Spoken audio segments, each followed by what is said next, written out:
నమస్తే, welcome to wide angle. కేంద్రానికి వ్యతిరేకంగా రాష్ట్ర ప్రభుత్వాలు యూనియన్గా ఏర్పడితే ఎలా ఉంటుంది? ఆలోచన కొత్తగా ఉంది కదా. ఇలాంటి ప్రతిపాదన తీసుకొచ్చారు బెంగాల్ ముఖ్యమంత్రి మమతా బెనర్జీ. రాష్ట్రాల హక్కులను కాపాడుకోవడానికి కలిసి నడుద్దామని పిలుపునిచ్చారు. మరి రాష్ట్రాలు ఎలా రియాక్ట్ అవుతాయి? దీదీ ప్రతిపాదనకు ఓకే చెప్తాయా? రాష్ట్రాల్లో పరిస్థితి ఎలా ఉంది?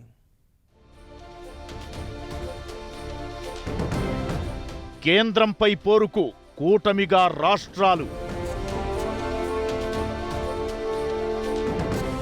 హక్కులు కాపాడుకుందామని దీదీ పిలుపు. కేంద్రానికి వ్యతిరేకంగా పార్టీలు ఏకం కాబోతున్నాయా? ఇకపై రాజకీయం ఎలాంటి మలుపు తిరగబోతోంది? అది బెంగాల్లో ఎన్నికలు జరుగుతున్న సమయం. టీఎంసీ బీజేపీ మధ్య మాటల తూటాలు పేలుతున్నాయి. మీరొకటి అంటే తాము 10 అన్నట్లుగా విమర్శలు గుప్పించుకున్నాయి రెండు పార్టీలు. దేశం మొత్తం ఆ సమయంలో బెంగాల్ వైపే చూసింది. బీజేపీకి వ్యతిరేకంగా పార్టీలన్నీ ఏకం కావలసిన సమయం వచ్చిందా? దానికి దీదీ నాయకత్వం వహిస్తారా అన్న చర్చ నడిచింది. మమత విజయం తరువాత ఇప్పుడు నిజమవుతోంది. కేంద్రంపై పోరుకు దీదీ సిద్ధమయ్యారు. బెంగాల్ ఎన్నికల సమయంలో దేశంలోని వివిధ పార్టీల అధినేతలకు లేఖ రాసిన దీదీ ఆ తుట్టెను ఇప్పుడు మళ్లీ కదిపారు. రాష్ట్రాల హక్కులను కేంద్రం కాలరాస్తోంది, కలిసి రండి పోరాడుదామంటూ పిలుపునిస్తున్నారు. మామూలుగా కార్మికులు, ఉద్యోగులు తమ డిమాండ్ల సాధన కోసం యూనియన్లు కట్టుకుని యాజమాన్యాలపై, ప్రభుత్వాలపై పోరాటాలు చేస్తుంటాయి. ప్రజాస్వామ్య రాజ్యంలో ఇది సహజం కూడా. అయితే ప్రభుత్వాలే యూనియన్లా సంఘటితమై ఫెడరల్ సర్కారుపై పోరాడాలనే ప్రతిపాదనను తొలిసారి తెరపైకి తెచ్చారు పశ్చిమ బెంగాల్ ముఖ్యమంత్రి మమతా బెనర్జీ. రాజ్యాంగం ప్రకారం భారత్ అనేది యూనియన్ ఆఫ్ స్టేట్స్, అంటే రాష్ట్రాల సమూహం. రాష్ట్రాలకు ప్రత్యేక అధికారాలు ఉంటాయి. అయితే ఈ మధ్య కాలంలో కేంద్రం, రాష్ట్రాల మధ్య గ్యాప్ అంతకంతకు పెరుగుతున్నదని విపక్షాలు ఆరోపిస్తున్నాయి. ఇన్నాళ్లు తెర వెనక ఉన్న చర్చ ఇప్పుడు గొంతెత్తే వరకు వెళ్ళింది. దీంతో కొత్త ప్రతిపాదన తెర మీదకు వస్తోంది. హక్కుల విషయంలో కేంద్రం, రాష్ట్రాల మధ్య గత కొన్ని రోజులుగా జరుగుతున్న రచ్చ అంతా ఇంతా కాదు. ముఖ్యంగా జీఎస్టీ, కరోనా వ్యాక్సిన్ సందర్భాల్లో ఫెడరల్ స్ఫూర్తికి విఘాతం కలిగిందా అనే స్థాయిలో కేంద్ర, రాష్ట్రాల మధ్య వాగ్వాదాలు చోటు చేసుకున్నాయి. కేంద్రంలోని బీజేపీ తన ప్రత్యర్థులు అధికారంలో ఉన్న రాష్ట్రాలపై వివక్ష కనబరుస్తూ కక్షపూరితంగా వ్యవహరిస్తోందన్నది బెంగాల్ సీఎం మమతా బెనర్జీ ఆరోపణ. దీంతో కేంద్రంపై పోరాటానికి రాష్ట్రాలు యూనియన్లా ఏర్పడాలని, యూనియన్ ఆఫ్ స్టేట్స్ అనే పేరుతో ఒక్కటై పోరాడుదామని దీదీ పిలుపునిచ్చారు. ఇప్పటికే పలు రాష్ట్రాల ముఖ్యమంత్రులకు లేఖ రాసిన ఆమె యూనియన్కు సంబంధించి అందరినీ ఒక్కతాటి మీదకు తీసుకొచ్చే ప్రయత్నాలు ముమ్మరం చేస్తున్నారు. ఆయన రాకేష్ వెళ్ళి కలవటం వల్ల బెనర్జీ గారిని కలవటం, మాటల సందర్భంలో ఒక మాట అనేసాడు ఆయన, మీరే నెక్స్ట్ పిఎం, సరైన fitting candidate for PM post అని చెప్పాను. దాని మీద జరిగిన చర్చలో ఆవిడ ఈ ప్రసక్తి రావటం, ఇలా మాట్లాడటం, అసలు రాష్ట్రాలకు అనేక రకాల సమస్యలు ఉన్నాయి, అసలు మనది ఫెడరల్ రాజ్యాంగం, కేంద్రం పెత్తనం మనం సహించడానికి వీల్లేదు, రాష్ట్రాలు స్వయం ప్రతిపత్తిని కాపాడుకోవాల్సిన అవసరం ఉంది, ఈ రకమైన ధోరణితో ఆవిడ మాట్లాడటం చేశారు. సరే, అదే సంభాషణలో మాట కూడా చెప్పారనుకోండి, తన ప్రధానమంత్రి పదవికి అభ్యర్థిని అని ప్రకటించడం పట్ల కాస్త విముఖత వ్యక్తం చేసిన మాట వాస్తవమే. ఏదైనప్పటికీ ఆవిడ మనసులో ఉన్నటువంటి మాట ఏంటంటే, ఒక కేంద్రంలో అధికారంలో ఉన్నటువంటి ఒక ఎన్డీఏ ప్రభుత్వానికి వ్యతిరేకంగా ఒక ప్రాంతీయ పార్టీల కూటమి, ఇదేమీ కొత్త విషయం కూడా కాదు. ఒక రకంగా కేసీఆర్ గారు అనేక సార్లు ఈ విషయం మాట్లాడటం జరిగింది. సమాఖ్య నిర్మాణంలో రాష్ట్ర ప్రభుత్వాల యూనియన్ ఉండాలి. ఏదైనా రాష్ట్రం వేధింపులకు గురైతే ఇతర రాష్ట్రాలు దానికోసం పోరాడతాయి. ప్రతి ముఖ్యమంత్రి కలిసి ఉండాలి. ప్రజాస్వామ్యాన్ని కాపాడడానికి ప్రతిపక్ష పార్టీలను ఏకం చేయాలని కోరుతున్నానంటూ మమత ప్రకటన చేశారు. కేంద్రం తీరును తీవ్రంగా తప్పుబట్టడం, ధిక్కరించడం లాంటి చర్యలే గాని ఇటీవలి చరిత్రలో ఏకంగా కేంద్రానికి వ్యతిరేకంగా రాష్ట్రాలే యూనియన్ పెట్టాలన్నంత స్థాయిలో ఒక ముఖ్యమంత్రి ప్రకటన చేయడం దాదాపు ఇదే తొలిసారి. రైతు చట్టాలకు వ్యతిరేకంగా ఢిల్లీలో అన్నదాతలు చేస్తున్న నిరసనలు ఇప్పటికే 6 నెలలు దాటగా రైతు సంఘాల నేత రాకేష్ టికాయత్ మమతాను కలిశారు. రైతు ఉద్యమానికి మద్దతిచ్చేలా బీజేపీయేతర ముఖ్యమంత్రులకు లేఖలు రాస్తానని ప్రకటించిన మమత ఆ సందర్భంలోనే యూనియన్ ఆఫ్ స్టేట్స్ ప్రతిపాదన తీసుకొచ్చారు. మమత ప్రతిపాదనపై మిగతా రాష్ట్రాల ముఖ్యమంత్రులు ఎలా స్పందిస్తారన్నది ఇప్పుడు ఆసక్తికరంగా మారింది. ఇప్పటికే తమిళనాడు ముఖ్యమంత్రి స్టాలిన్ కేంద్రం తీరుపై భగ్గుమంటున్నారు. తమిళనాట డీఎంకే బీజేపీ మధ్య పచ్చగడ్డి వేస్తే భగ్గుమనేలా ఉంది పరిస్థితి. రాష్ట్రాలను కేంద్రం చిన్నచూపు చూస్తోందని తమిళ సర్కార్ ఆగ్రహం వ్యక్తం చేస్తోంది. కేంద్రాన్ని ఒండ్రియ అరసు అంటూ పిలుస్తోంది. అధికారాల విషయంలో కేంద్రం రాష్ట్ర ప్రభుత్వాల్లో ఎవరూ ఎక్కువ కాదని పరోక్షంగా చెప్పేందుకు తమిళంలో అలా అంటున్నారు. ఇక అటు హక్కుల విషయంలో కేంద్రాన్ని నిలదీసేందుకు డీఎంకే సిద్ధమైంది. ప్రత్యేకంగా పార్టీ ఓ టీం ఏర్పాటు చేసింది. ఇలాంటి సమయంలో దీదీ సరికొత్త ప్రతిపాదన చేయడం హాట్ టాపిక్ అవుతోంది. ప్రతిపక్షం బలంగా ఉంటేనే ప్రజాస్వామ్యం బలంగా ఉంటుంది. మన దగ్గర ఆ పరిస్థితి లేదు. జాతీయ పార్టీలైన కాంగ్రెస్, వామపక్షాలు ఉనికి చాటుకునేందుకే ఇబ్బంది పడుతున్నాయి. కమలం పార్టీకి టగ్ ఆఫ్ వార్ ఇవ్వగలిగే సింగిల్ పార్టీ లేదు. ఇలాంటి తరుణంలో మూడో ఫ్రంట్ ఎప్పటి నుంచో ప్రయత్నాలు జరుగుతున్నాయి. గత సార్వత్రిక ఎన్నికలకు ముందు ఫెడరల్ ఫ్రంట్ దిశగా తెలంగాణ సీఎం కేసీఆర్ ప్రయత్నాలు చేశారు. అయితే ఆ తరువాత జరిగిన పరిణామాలు ఎలా ఉన్నా బెంగాల్ ఎన్నికల తరువాత దీదీ మళ్లీ ఆ నినాదాన్ని ముందుకు తీసుకొచ్చారు. ఫలితాల తరువాత అంతా కూలైనట్లు కనిపించినా ఇప్పుడు యూనియన్ ప్రతిపాదనతో మరోసారి ఫ్రంట్ వ్యవహారంపై మళ్లీ టెంటు పడింది. రాష్ట్రాల ప్రభుత్వాలు ఏకమై కేంద్రంపై పోరుకు సై అంటే రాజకీయం మరింత రంజుగా మారడం ఖాయం. ఇందిరాగాంధీ హయాంలో ఇలానే జరిగింది. అప్పుడు పార్టీలన్నీ ఒక్కతాటి మీదకొచ్చాయి. ఆ తరువాత అప్పటి ప్రభుత్వం సర్కారియా కమిషన్ ఏర్పాటు చేయాల్సొచ్చింది. ఆ తరువాత కొన్నాళ్లు అంతా బానే ఉన్నా ఇప్పుడు మళ్లీ అదే సీన్ రిపీట్ అవుతోంది. మరి మమత ప్రతిపాదనకు ఎన్ని రాష్ట్రాలు సానుకూలంగా స్పందిస్తాయి? ఎప్పటిలాగే హడావుడి జరిగి మళ్లీ ఆ తరువాత అంతా కూలవుతుందా? ఏం జరగబోతుందన్నది ఆసక్తికరంగా మారింది. అసలు కేంద్రం రాష్ట్రాల మధ్య వివాదం ఎక్కడ మొదలైంది? సమాఖ్య స్ఫూర్తికి కేంద్రం విఘాతం కలిగిస్తోందని రాష్ట్రాలు ఎందుకు ఆరోపిస్తున్నాయి? హక్కుల కోసం పోరాటం చేద్దాము అన్న దీదీ ప్రతిపాదన వెనుక వేరే వ్యూహం ఏమన్నా ఉందా? రానున్న సార్వత్రిక ఎన్నికల నాటికి ఇండియాలో పొలిటికల్ పిక్చర్ ఎలా కనిపించే అవకాశాలున్నాయి? కేంద్రం రాష్ట్రాల మధ్య వివాదం ఎక్కడ మొదలైంది? అసలు రాష్ట్రాల డిమాండ్లు ఏంటి? దీదీ ప్రతిపాదనకు ప్రభుత్వాలు ఎలా స్పందించే అవకాశం ఉంది? సమాఖ్య స్ఫూర్తికి కేంద్రం భంగం కలిగిస్తోందని రాష్ట్ర ప్రభుత్వాలు ఆరోపిస్తున్నాయి. మన హక్కుల కోసం మనమే పోరాటం చేద్దాం అన్నట్లుగా దీదీ ఇప్పుడు ప్రతిపాదన తీసుకొచ్చింది కూడా అందుకే. రాజ్యాంగంలోని 7వ షెడ్యూల్లో కేంద్ర రాష్ట్రాల మధ్య అధికార విభజనకు సంబంధించి ఉంది. కేంద్ర జాబితాలో 97 అంశాలు, రాష్ట్ర జాబితాలో 66 అంశాలు, ఉమ్మడి జాబితాలో 47 అంశాలు ప్రవేశపెట్టారు. కేంద్ర జాబితాలో అంశాలపై కేంద్రం, రాష్ట్ర జాబితాలో అంశాలపై రాష్ట్రాలు, ఉమ్మడి జాబితాలో అంశాలపై 2 ప్రభుత్వాలు చట్టాలు చేయవచ్చు. ఇలా భారతదేశం సమాఖ్య రాజ్యంగా ఉండాలని పలు అంశాలు ప్రతిపాదిస్తుండగా కేంద్రం వాటికి విఘాతం కలిగిస్తోందని పలువురు ఆరోపిస్తున్నారు. 3 వ్యవసాయ చట్టాలు సమాఖ్య విధానానికి పూర్తిగా విరుద్ధమైందన్నది రాష్ట్ర ప్రభుత్వాల వాదన. వ్యవసాయం రాష్ట్ర జాబితాలో 14వ ఎంట్రీలో ఉంది. వ్యవసాయంపై చట్టాలు చేసే అధికారం రాష్ట్రాలకు మాత్రమే ఉంది. కేంద్ర ప్రభుత్వం ఏకపక్షంగా రాష్ట్రాలతో చర్చించకుండా పార్లమెంటులో సమగ్ర చర్చ లేకుండా ఆమోదించిందని వాదిస్తున్నారు. ఈ 3 చట్టాలు వ్యవసాయ రంగాన్ని అదానీ, అంబానీ వంటి కార్పొరేట్ల పరం చేయడానికి అవకాశం కల్పించాయని, మార్కెట్ యార్డులు, ప్రజా పంపిణీ వ్యవస్థ, ఆహార భద్రత వంటి అంశాలన్నీ ప్రమాదంలో పడతాయని ప్రతిపక్ష నేతలు అంటున్నారు. వ్యవసాయ చట్టాల ద్వారా తమ హక్కులపై కేంద్రం దాడి చేస్తోందని రాష్ట్ర ప్రభుత్వాలు ఆరోపిస్తున్నాయి. నూతన విద్యా విధానం 2020కి సంబంధించి కూడా తమతో సంప్రదించకుండానే కేంద్రం నిర్ణయం తీసుకుందని రాష్ట్ర ప్రభుత్వాలు భగ్గుమంటున్నాయి. జీఎస్టీ, పెద్ద నోట్ల రద్దు, ఆర్థిక సంఘాల సిఫార్సులు, ఇలా ప్రతి విషయంలో తమ ఎలాంటి ప్రమేయం లేకుండానే కేంద్రం ఏకపక్షంగా నిర్ణయం తీసుకుందని ఆరోపిస్తున్నాయి. కరోనా కట్టడికి సంబంధించిన చర్యల నుంచి వ్యాక్సినేషన్ కార్యక్రమం వరకు ప్రతి విషయంలో కేంద్రం సొంతంగా నిర్ణయాలు తీసుకుందని, రాష్ట్రాలను కనీసం సంప్రదించలేదని, ఇది సమాఖ్య స్ఫూర్తికి పూర్తిగా విరుద్ధమని బీజేపీయేతర ప్రభుత్వాలు విమర్శిస్తున్నాయి. ఇప్పటికే కేంద్రం తీరుపై గుర్రుగా ఉన్న ప్రభుత్వాలు దీదీ లేఖ తరువాత ఎలా స్పందిస్తాయన్న దానిపై భవిష్యత్తు రాజకీయం ఆధారపడే అవకాశాలు ఉన్నాయి. కరోనా కాలంలో వాళ్ళు డీల్ చేసిన విధానం, ఈ టీకాలు వ్యవహారంతో కొంత మైనస్ పాయింట్లు పడ్డప్పటికి కూడా పూర్తిగా ఇవాళ ఆయన కాదనుకొని వేరే పార్టీకి పట్టం కట్టాల్సినంత అవసరం కానీ, అక్కసు కానీ, ఆ కచ్చ కానీ జనంలో వచ్చాయా?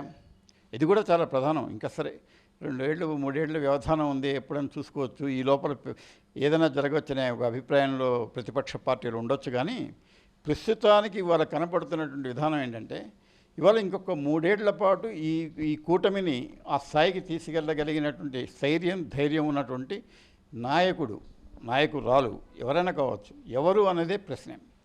మమతా బెనర్జీ సరే పైకి మాట నేను I'm not for prime minister post అని పైకి అన్నప్పటికీ కూడా ఎవరు చేయాలి ఈ బాధ్యతను, ఎవరు భుజస్కంధాల మీద ఎత్తుకోవాలి?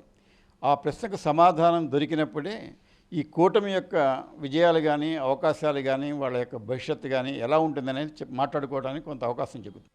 గతంలో ఇందిరాగాంధీ ప్రధానమంత్రిగా ఉండగా రాష్ట్రాల హక్కులను హరించడానికి ప్రయత్నిస్తే ఆనాటి ముఖ్యమంత్రులు జ్యోతిబసు, ఎన్టీఆర్, రామకృష్ణ హెగ్డే, ఫరూక్ అబ్దుల్లా, నాయనార్ వంటివారు తీవ్రంగా ప్రతిఘటించారు. అందరూ ఒక్కతాటి మీదకి వచ్చి కేంద్రంపై యుద్ధం ప్రకటించారు. దీంతో దిగివచ్చిన ఇందిరాగాంధీ ప్రభుత్వం కేంద్ర రాష్ట్ర సంబంధాల్లో మార్పులు సూచించడానికి సర్కారియా కమిషన్ నియమించింది. 1983లో సర్కారియా కమిషన్ ఏర్పాటు కాగా 1988లో పూర్తి నివేదిక సమర్పించింది. అయితే ఆ తరువాత 1989 నుంచి 2014 వరకు అంతా సవ్యంగానే సాగిందని, 2014లో బీజేపీ అధికారంలోకి వచ్చిన తరువాతే పరిస్థితి మారిపోయిందని, తమ హక్కులకు భంగం వాటిల్లుతోందని వివిధ రాష్ట్రాల ముఖ్యమంత్రులు ఆరోపిస్తున్నారు.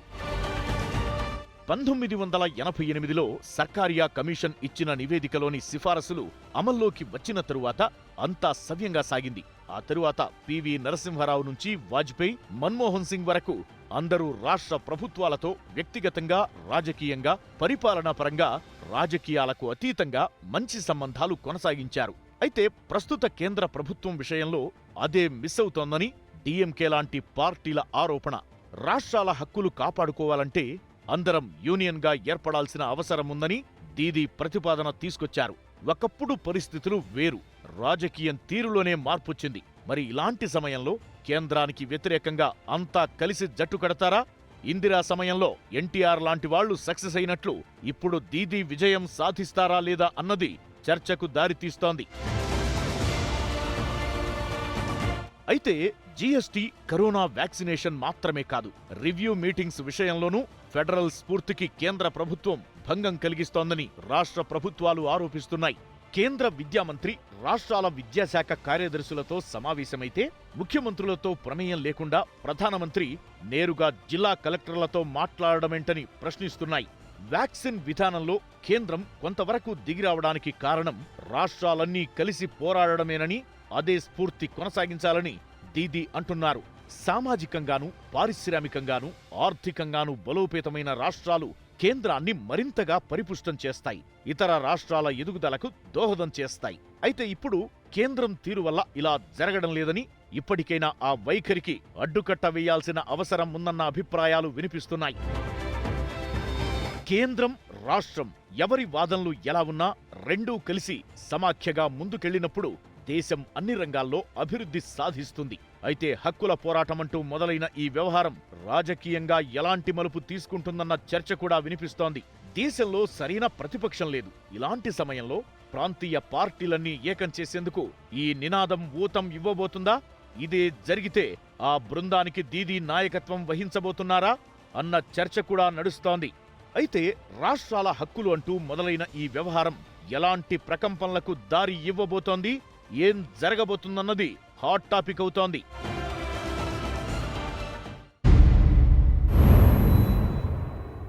Welcome back.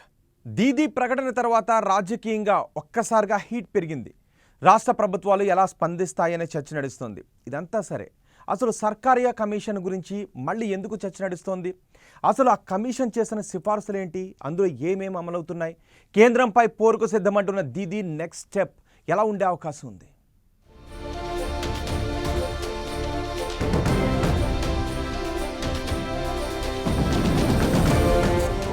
అవసరాలు, అభిప్రాయాల్లో భేదాలు.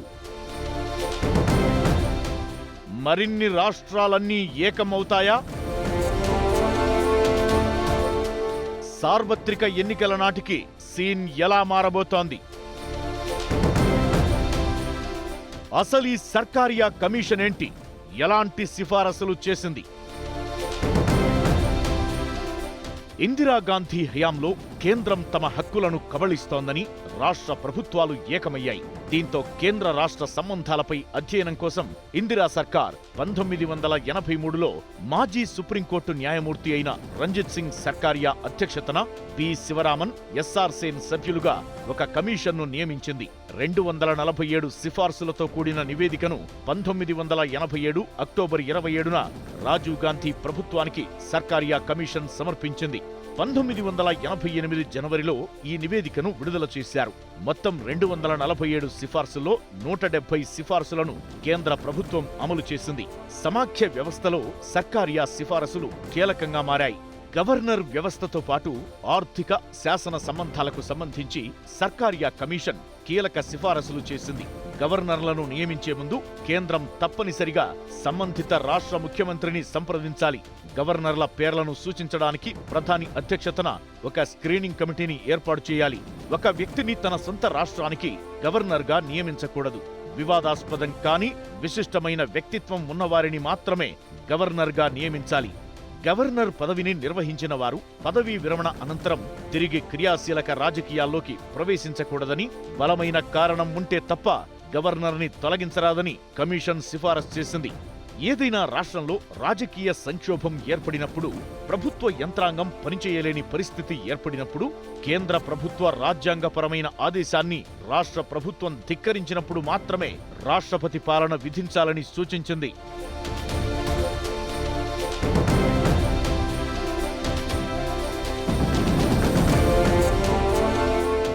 ఆర్థిక సంబంధాల్లో ముఖ్యంగా కేంద్రం ఇచ్చిన వనరులను దుర్వినియోగం చేసినట్లయితే రాష్ట్రాలను శిక్షించే విధంగా చర్యలు తీసుకోవచ్చన్న సర్కారియా కమిషన్ బ్యాంకుల నుంచి 1 సంవత్సర కాల వ్యవధికి అప్పు తీసుకునే హక్కు రాష్ట్రాలకు ఉండాలని సూచించింది.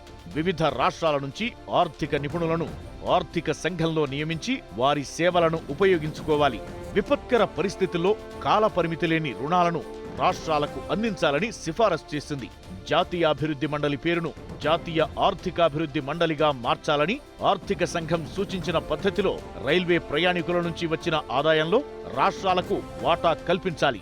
కార్పొరేషన్ పన్నులో కొంత భాగాన్ని రాష్ట్రాలకు ఇవ్వాలని సూచించింది. శాసన సంబంధాలకు సంబంధించి భాషాపరమైన అల్పసంఖ్యాక వర్గాల వారికి ప్రత్యేక కమిషన్ను నియమించి క్రియాత్మకం చేయాలని, కీలక అంశాల్లోని పన్నులకు సంబంధించిన అధికారం పార్లమెంటు పరిధిలోనే ఉండాలని కమిషన్ సూచించింది.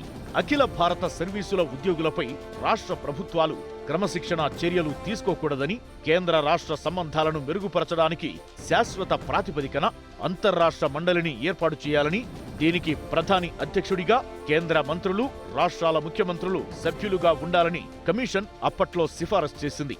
ప్రజాస్వామ్య వికేంద్రీకరణలో భాగంగా స్థానిక స్వపరిపాలనా సంస్థలకు నియమబద్ధంగా ఎన్నికలు జరపాలని, భారత్లో త్రిభాషా సూత్రాన్ని అన్ని రాష్ట్రాల్లో తప్పనిసరిగా అమలు చేయాలని, ఉమ్మడి జాబితాలోని ఏదైనా ఒక అంశంపై కేంద్రం చట్టాలను చేసేటప్పుడు రాష్ట్రాల అభిప్రాయాలను, వాటి ప్రయోజనాలను తప్పనిసరిగా పరిగణలోకి తీసుకోవాలని కమిషన్ చెప్పింది.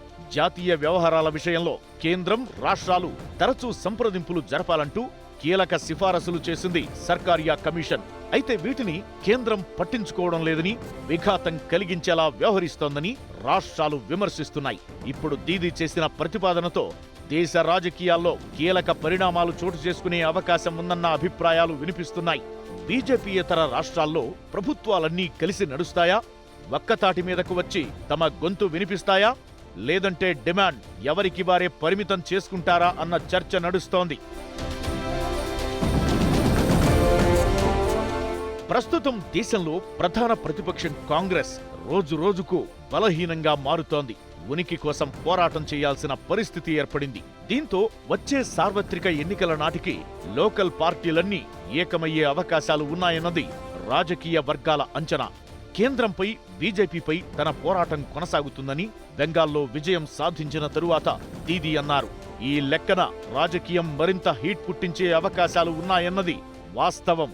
మిగతా పార్టీలోనూ కేంద్రం తీరుపై అసంతృప్తి వ్యక్తమవుతున్న వేళ మమత వారందరినీ ఒక్కతాటి మీదకు ఎలా తీసుకొస్తారు, అసలు సాధ్యమవుతుందా లేదా అన్నది ఆసక్తికరంగా మారింది.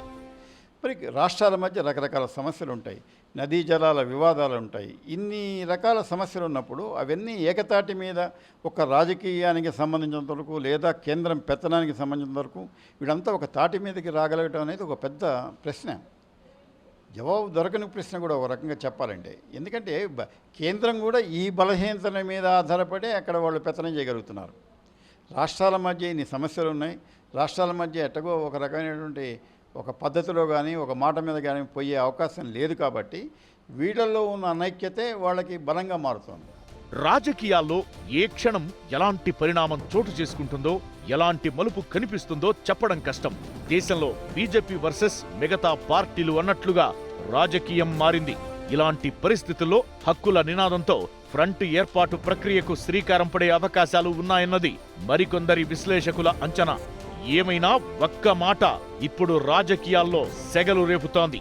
ఇకపై ఏం జరగబోతుందన్న ఆసక్తిని రేకెత్తిస్తోంది. ఇది ఇవాల్టి వైడ్ యాంగిల్. మరో అంశంతో మళ్ళీ కలుద్దాం. తాజా సమాచారం కోసం చూస్తూనే ఉండండి 10 టీవీ.